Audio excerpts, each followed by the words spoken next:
Welcome to the Ernie Chambers Show.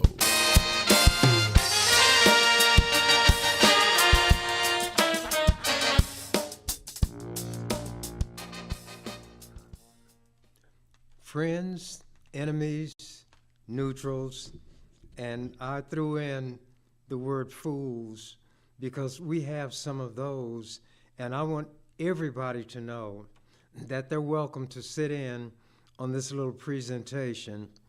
We cannot judge people at one instant in time and consider that to be entirely what the person is. Wise people do foolish things. Foolish people often say wise things. So the best course to follow when we're dealing with human beings is to allow a period of time to elapse which is sufficiently long to give us an index into what that person may really be. Maybe somebody had, like Scrooge had said, an undigested bit of mustard that caused somebody to have a nightmare.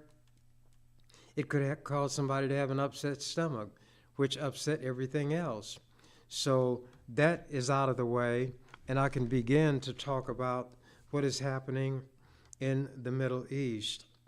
It's extremely troubling to me because I see parallels to every instance in history when one group which had virtual total domination over another group, all types of injustices and even cruelties come into play. There seems to be, unless we're very careful, an underlying streak of that prehistoric, pre-civilized barbarity that causes us to feel sometimes a sense of pleasure in inflicting pain on others who have not harmed us, others who are unforgiving in what they do, but they haven't done anything to us. So we have to allow enough time for the thing to unfold. More than enough time has unfolded to allow the so-called Jewish state, and that's the way those in Israel often describe their state, enough time to show that they are humane, that they believe in justice. They will do unto others as they would be done by, and under all circumstances would never engage in the kind of conduct which created a very dark, ominous period in Jewish history known as the Holocaust. Some people learn from bad things that happen, how hurtful they are, and will avoid doing those things. Others incorporate all of the worst aspects of that situation and become practitioners of the very kind of thing that was done to them.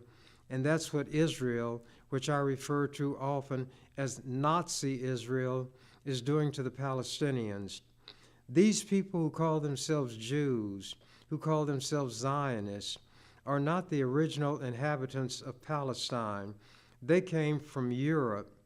There were people living in Palestine. They were known as the Palestinians.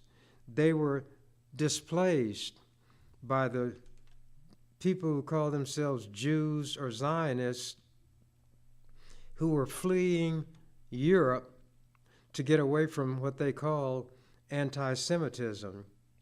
Then, instead of being examples of how virtue can spring up in a person who himself or herself has been abused, they duplicate and sometimes outdo the horrors that were inflicted on them by the Nazis. Right now, there are demonstrations on campuses all over this country, even out east where they have the elite universities, those whose names might be familiar to you, Columbia, Brown. Even down in Texas, they have this kind of student demonstration activity going on.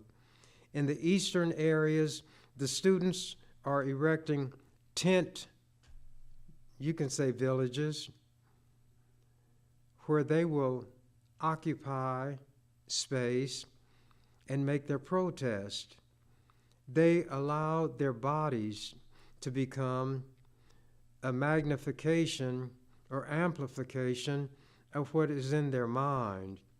They are willing to be arrested, not eager to be arrested, not desiring to be arrested, but willing to face arrest.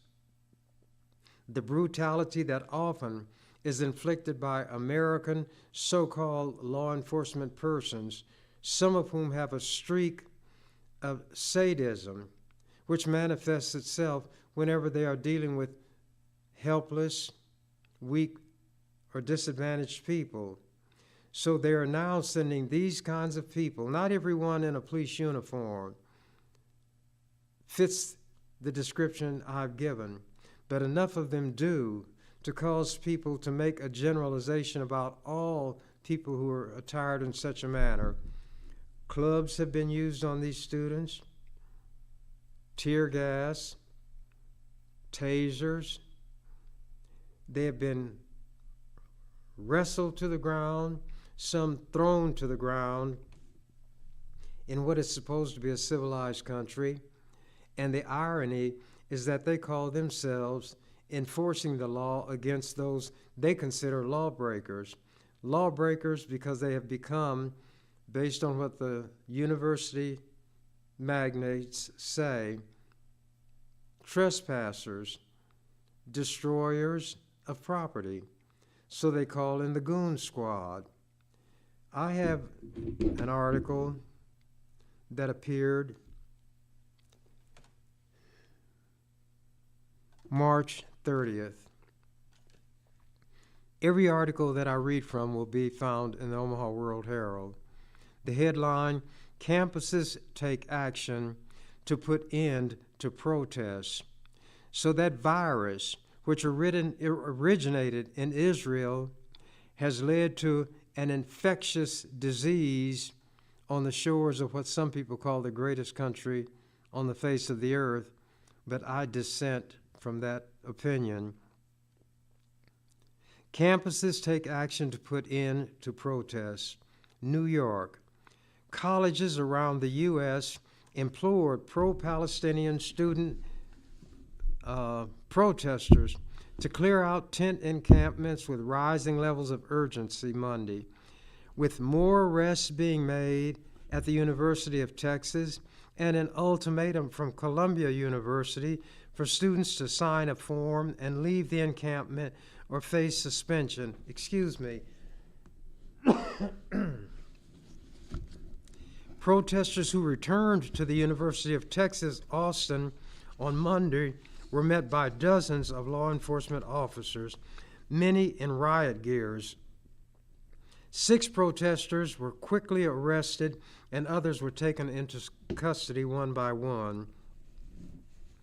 Officers used pepper spray on a group of protesters who blocked the path of a police van carrying demonstrators who were arrested. The crowd backed away, but continued to block the exit from campus. Officers then used 2 flashbang explosives to clear a path. Republican Governor Greg Abbott reposted video on social media of troopers arriving on the 50,000 student campus that's in Texas. Quote, "No encampments will be allowed. Instead, arrests are being made," Abbott posted. Just last week, hundreds of police, including some on horseback and wielding batons, long clubs, pushed into protesters at the university, sending some tumbling into the street. Officers made 34 arrests at the behest of the university and Abbott, according to the State Department of Public Safety's statement. In New York, Columbia activists defied the 2 p.m. deadline to respond to the ultimatum with chants, clapping, and drumming from the encampment of more than 300 people. Here's something that these university people should keep in mind while all this is going on. In the classroom, students are encouraged to develop a system of values and beliefs, and along with that, a willingness to stand up for those beliefs and even place themselves at risk by so doing. And now they're putting into practice out in the world what they learned in the classroom. But the ones who teach in the classroom never expect the time of the boomerang, where they throw something out, it goes out, and then it comes back to the point of origin. No officials at Columbia appeared to enter the encampment with at least 120 tents staying up as the deadline passed. Hundreds of protesters marched around the quad, weaving around piles of temporary flooring and green carpet meant for, of all things, graduation ceremonies. Here was a type of graduation going on right now, a graduation from the theoretical classroom into the postgraduate realm of the real world. A handful of counter-demonstrators waved Israeli flags, and one held a sign reading, quote, "Where are the anti-Hamas chants," unquote. You notice they don't attack the ones who are speaking for Israel. They attack those who are sympathetic toward the Palestinians. So even as the law enforcers come to enforce the law, there's a type of discrimination, you could even call it racism, involved in how they apply the power that they were given by the state. The notice sent by the Ivy League University in Manhattan said if protesters left by the deadline and signed a form committing to abide by university policies through June 2025, or an earlier graduation, they could finish the semester in good standing. If not, the letter said, they would be suspended pending further investigation. Early protests at Columbia, where demonstrators set up tents in the center of the campus, inspired pro-Palestinian demonstrations across the country.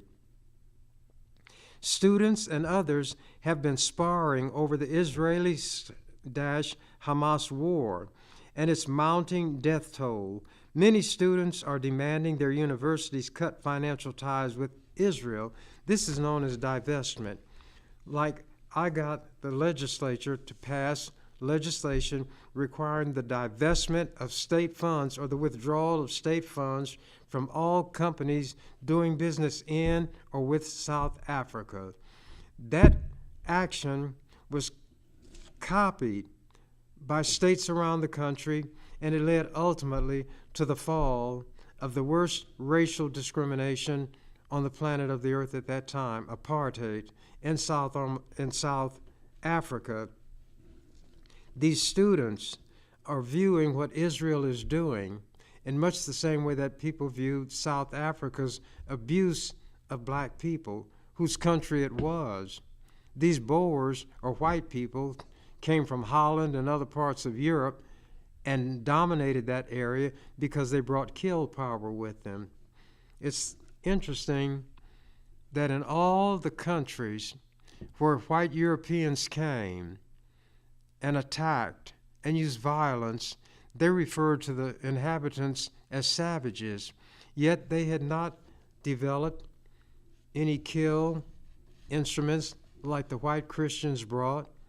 They had lived in peace among and between themselves, but that would be another dissertation on another time, at another time. The number of arrests at campuses nationwide is approaching 1,000. The protests even spread to Europe, with French police removing dozens of students from the Sorbonne University after anti-war protesters occupied the main courtyard. College classes are wrapping up for the semester, and campuses are preparing for graduation ceremonies. This is giving schools an extra incentive to clear the encampments. By all means, no matter what practical lessons are being acted upon and demonstrated, the very important ceremony of graduation must take priority and precedence over everything else. Students dug in their heels at some high-profile universities, with standoffs also continuing at Harvard, the University of Pennsylvania, Yale, and others. Protesters at Yale set up a new camp with dozens of tents Sunday, almost a week after police arrested nearly 50 and cleared a similar camp nearby. They were notified by the Yale officials that they could face discipline, including suspension and possible arrest if they continued.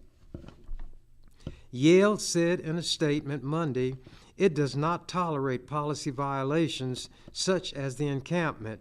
School officials said the protest is near residential colleges where many students are studying for final exams, and that permission must be granted for groups to hold events and put up structures on campus. Fair enough. To be forewarned is to be forearmed. But there come times when people feel that a more important issue is at stake than following the rules laid down by a university. Quote, from the Yale officials, "We urge you to remove the encampment so that we do not deprive your fellow students, their families, and friends of this momentous occasion." The word momentous is not usually applied to a graduation. The demonstrations have led Columbia to hold remote classes. The school said in an email to students that bringing back police, quote, "at this time," unquote, would be counterproductive. The university said it will offer an alternative venue for the protests after exams and graduation.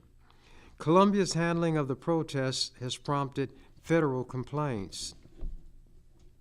A class action lawsuit on behalf of Jewish students alleges a breach of contract by Columbia, claiming the university failed to maintain a safe learning environment despite policies and promises.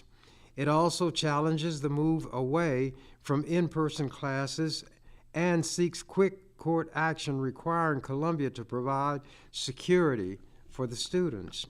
Meanwhile, a legal group representing pro-Palestinian students urged the U.S. Department of Education Civil Rights Office to investigate Columbia compliance with the Civil Rights Act of 1964 for how they have been treated. A university spokesperson declined comment on the complaints. The plight of students who have been arrested has become a central part of protests, with the students and a growing number of faculty demanding amnesty for protesters. At issue is whether the suspensions and legal records will follow students through their adult lives. A lot of times, things are not well thought out, and policies are put in place in an environment where they really need not be there, but they're anticipatory, expecting or projecting that there may be a use for such procedures and processes. They would put them in place so that anybody who was affected by them would have had prior notice. A law should always give a person who is going to be subject to it a clear understanding of what is allowed and what is prohibited. If the law is unclear and a person, say, is arrested and charged with a crime, there have been times when the charge was thrown out and the law deemed unconstitutional because it did not clearly state the conduct that was being prohibited and which would cause the punishments. While I was in the legislature, I had to rewrite many pieces of legislation based on this very principle, that the state has all of this power, but before it can use it in a punitive manner, It has to inform the citizen of what conduct will result in the application of state force. So although I was known for what they called filibustering, I called it extended discussion and debate. I helped rewrite the bills of people who brought them because some group like the nutty National Rifle Association or some other nitwit operation would tell them this has been enacted in another state, so do it here. Since I've been out of the legislature, there are two animals whose characteristics can be used to define the way the legislature operates. Cat and monkey. Copycat, monkey see, monkey do. They come into the legislature not knowing anything. Some organization or a lobbyist will stroke their ego by saying, I want you to bring this bill. And the person, without understanding it, many times without having read it, will offer it. And when I was there, they would get a lesson and their hat brought to them. Eventually, they came to the conclusion and awareness that I knew what I was talking about, and that if they wanted somebody to give them the straight scoop, I was that person. Even if it was somebody I did not personally care for. My job was not to be a friend or to make friends. It was to make good law. When somebody brought a proposal that might wind up being law, I felt a personal obligation, if nobody else did, to see that the citizens out there who are going to be affected by that law would be given a clear picture, understanding, explanation of what they are prohibited from doing. So they copycat bad legislation. They monkey see, monkey do. If such and such a state did it, then Nebraska should too. My job was hard. I earned that $12,000 a year. Actually more than that, but I knew what the job paid when I took it. But when I took it, the pay was $4,800 a year. When I knew in advance, excuse me, what the rules were, then I should be prepared to play by the rules or use the system established by the rules to change the rules. So the first thing I did was master the rule book. Some people describe it broadly as parliamentary procedure, and there was no bill that I couldn't find something wrong with or a way to delay it. Let me go into something else now. This article is dated 10/25/23. I'm going to leave it to you to determine which is the 10th month. Okay? Israeli strikes kill hundreds in Gaza strips.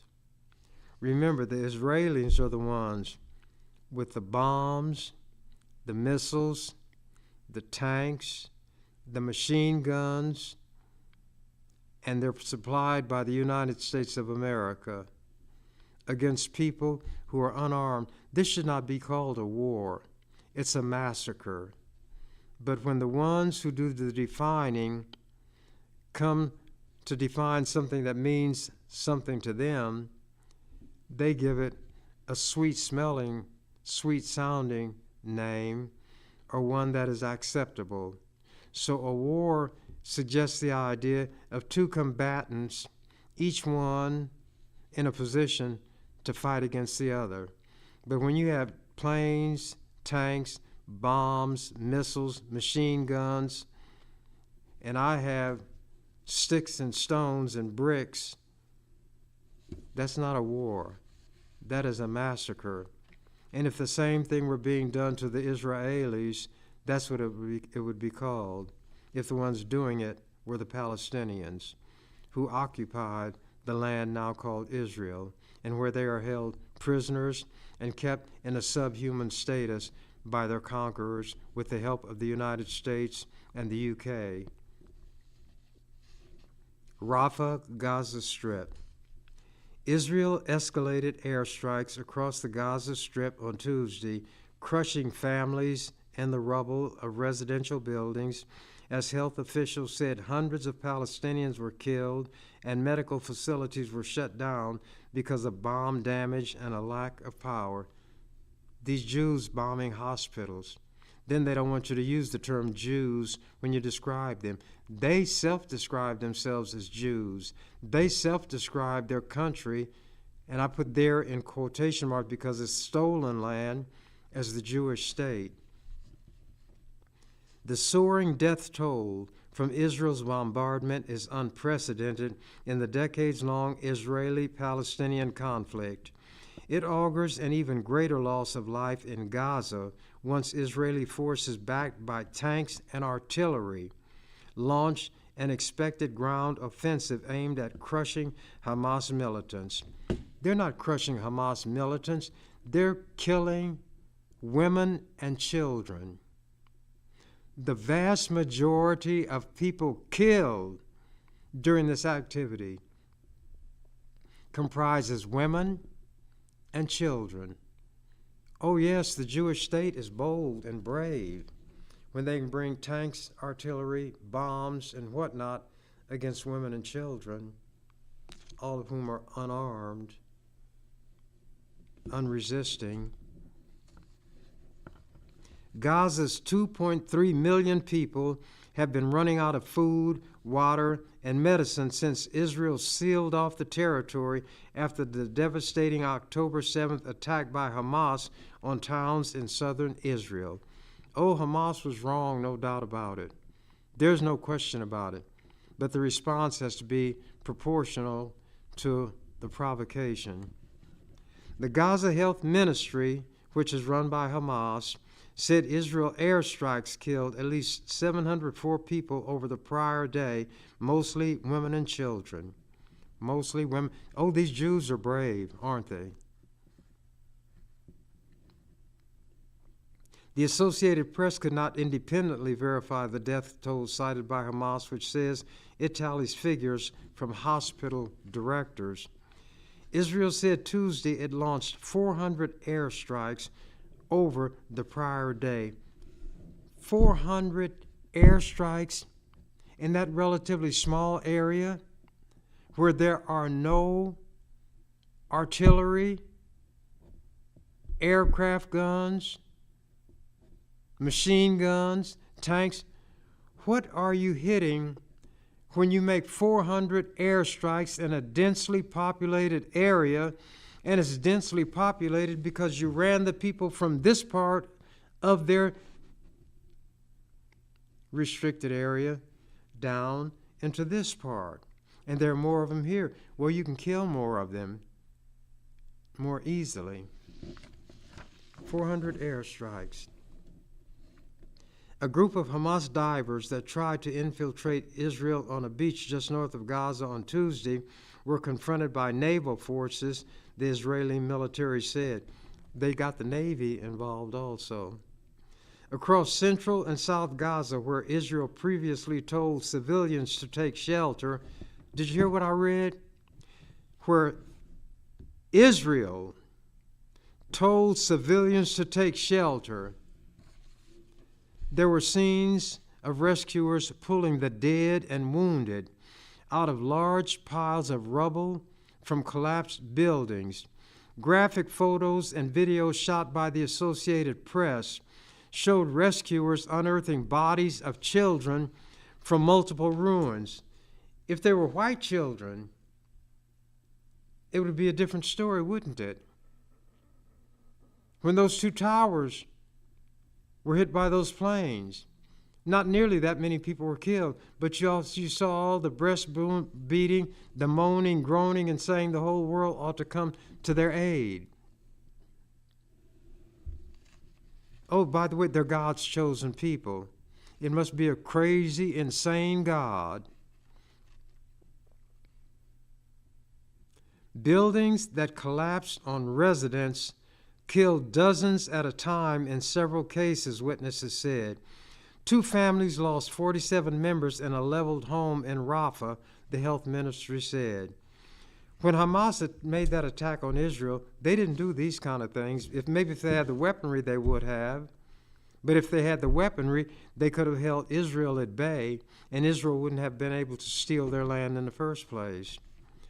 A strike on a 4-story building in Khan Yunis killed at least 32 people, including 13 members of the Sakwala family, said Amar al-Bouta, a relative who survived the airstrike.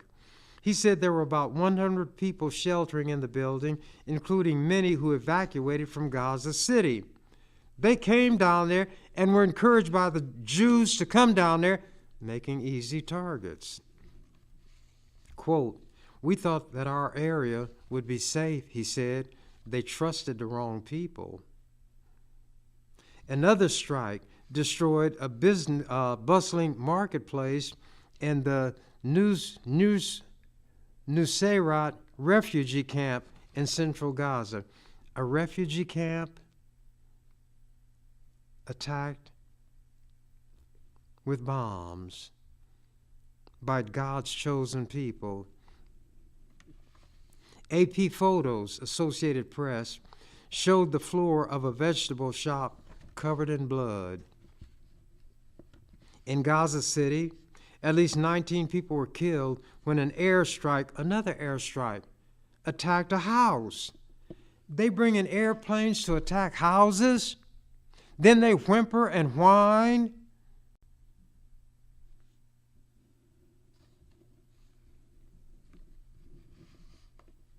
It struck the house of the Balul family, according to survivors who said dozens more people remain buried.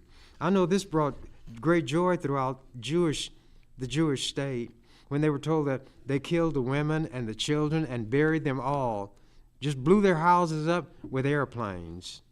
And I'm sure there was great joy in the Jewish state. The health ministry said more than 5,700 Palestinians have been killed in the war, including some 2,300 children.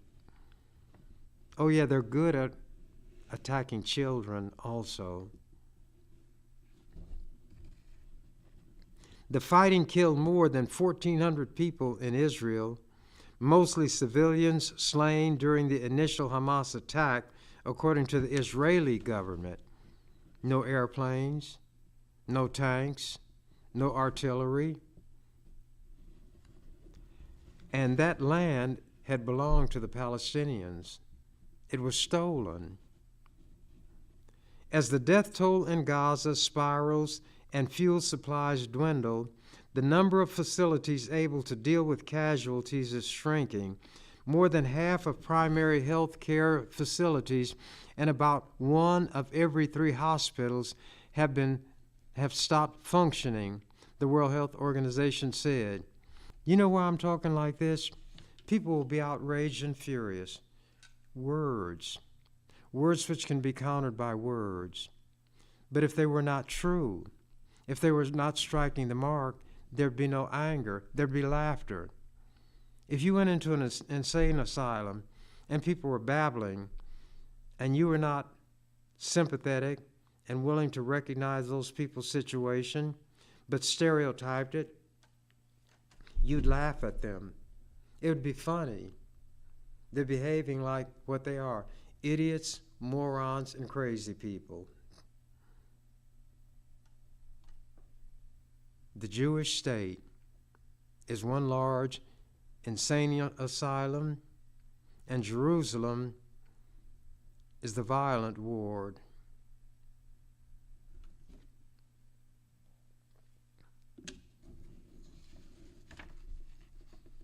Overwhelmed hospital staff struggled to triage cases as constant waves of wounded were brought in. The health ministry said many wounded are laid on the ground without even simple medical intervention, and others wait for days for surgeries because there are so many critical cases. While Israel allowed a small number of trucks filled with aid to enter it, it barred deliveries of fuel to Gaza, saying it wants to keep it out of Hamas's hands. Hamas is the excuse for everything they're doing. Hamas doesn't have machine guns. Hamas doesn't have anti-aircraft guns. Hamas doesn't have tanks. Hamas doesn't have any of that. To make room for the dead, cemeteries have been forced to excavate and reuse old plots, families having dug trenches to bury multiple bodies at a time. The Nazis had mass graves for the Jews. They'd line them up along a trench, down on their hands and knees, come behind, put a bullet in the back base of their skull, push them in, and then bulldoze the dirt. And Jews thought that was terrible. But look what they're doing. They learned well from the SS, the Schutzstaffel, didn't they? The Waffen-SS. Quote, bodies pour in by the hundreds every day. We use every empty inch in the cemeteries, said Abdul Rahman Mohammed, a volunteer who helps transfer bodies to Khan Yunis main cemetery. Israel claims that it does not target civilians and that Hamas militants are using them as cover for their attacks. Well, who are they targeting when they bomb civilian areas? And they're bombing the civilian areas where they told the people in the other place in northern Gaza, told them to come south, and now that's where they're bombing. And they're surprised that they're killing civilians? If you pour water in one of those canvas skins that they held water, and then you punch a hole in the bottom, should it be a surprise if the water runs out? You know that's what's going to happen. And when you do it intentionally, your intention is that it run out.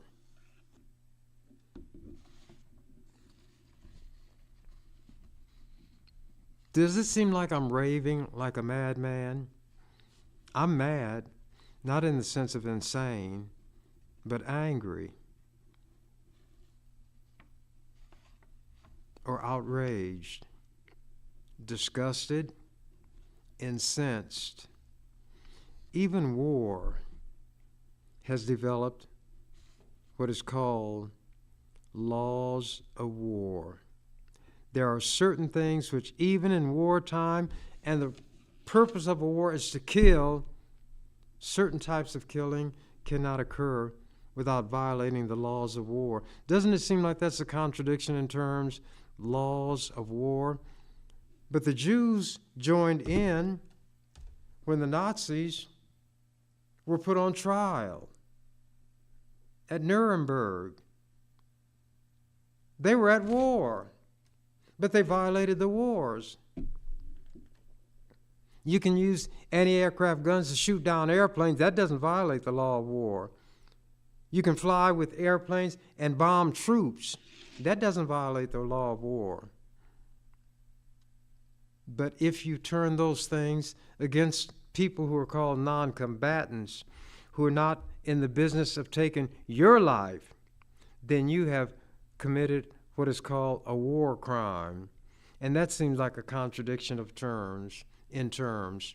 How can there be crimes in war where the ultimate aim is to destroy and kill as many people as you can, as was done when the United States dropped atomic bombs on Hiroshima and Nagasaki?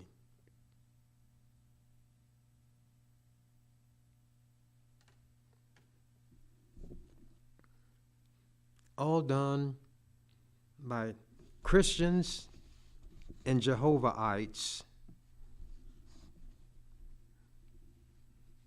Israel claims that it does not target civilians, even though they know civilians are there. If I can anticipate the outcome of an action, the law says that I intended that action. So, if you are killing civilians and you know the civilians are there, you're targeting them. It can't be called anything else.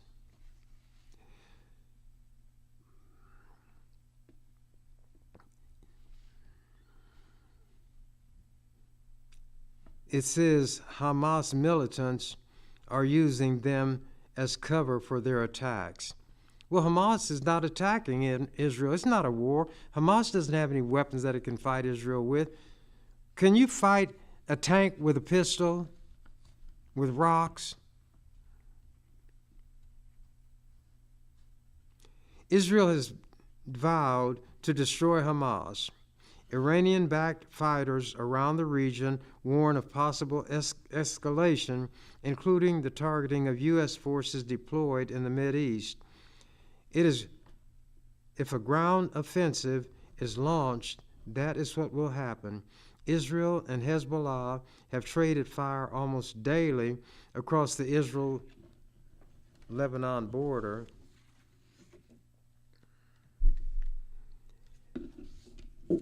I can't go through everything that I intended to, but I have something. If I read rapidly, I might be able to finish it before my time is up.